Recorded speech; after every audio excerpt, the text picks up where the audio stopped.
Okay guys, we are back and today we are doing another phoneme grapheme correspondent and we are doing this one today and it is the longest spelling for the sound I, I-G-H. Yep, we're going to work our way through. Okay, so trusty whiteboard and trusty pen, and we're going to work our way through learning about IGH. So I normally start this off when I'm talking to students by saying, today I'm going to teach you a new spelling for a sound that we already know, and it's the sound I. And then I go on to let them know that we have already learned the spelling of I is just a plain old I, as in the word hi, and in words like Milo, Milo. Then I let them know, and we've also learnt it as a silent E-I, as in words like bite and bike. And then I say to them, right, and now I'm going to teach you a third spelling for our long I, and it is the IGH. Now some teachers will teach it as a trigraph, which is of course when three letters come together to make one new sound.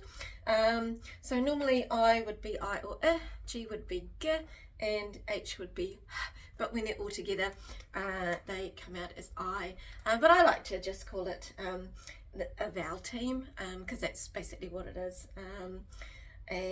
Or you can call it a longer spelling for the sound I. So just as long as you're keeping it consistent across where you're teaching, and that's the main thing. So when I'm teaching this, I'll pretty much just jump in with most of the same vocabulary for either my younger learners or my older learners.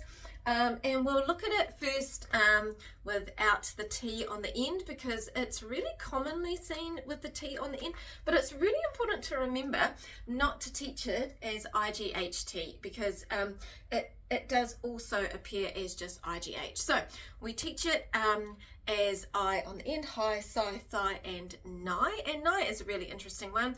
It's not very common, but students may come across that depending on what kind of books they're reading. Hi, si, and thigh, obviously quite common words. And then I teach it then with the T on the end. And that's pretty finite. Like there's only a certain number of letters and consonant blends that of course can go at the beginning, so I find it's quite fun to work through the alphabet and see which words we can come up with, and then we can also bring in that sometimes we might hear the T on the end, but we have a few words that are spelled with I-T-E. There is one more site. That's all I can think of at the moment. So it's a really good way to bring in homophones as well, especially with might and sight. And again, if I'm teaching some of my older students, I will bring in morphology straight away, so we can add on some suffixing there. I've got lightly and nightly, lightning and frightful. So yeah, these ones lend themselves really nicely to adding on our suffixing. And you can also, with the word light, there are a lot of words that you can create compound words with.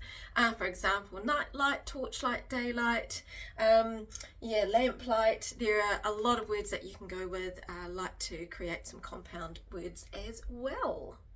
And then of course, after you've taught it, add this into your sound pack for a regular review. Practice that spelling.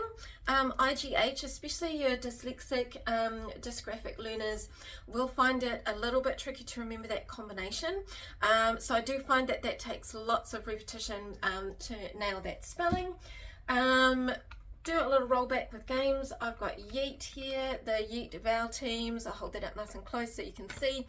And that has got around about 8, I think, IGH words in there. So we've got slight, fright, flight, just a few that you've got in there. So if you play Yeet afterwards, you could get your students to spell the words, but just make sure that you're rolling back to that IGH all the time so they can get that pattern in there. Yeah, my name is Heather. I am a tutor. I work with students who are dyslexic, dysgraphic, and I also work with students that just need a little bit of a boost and a little bit of a catch up.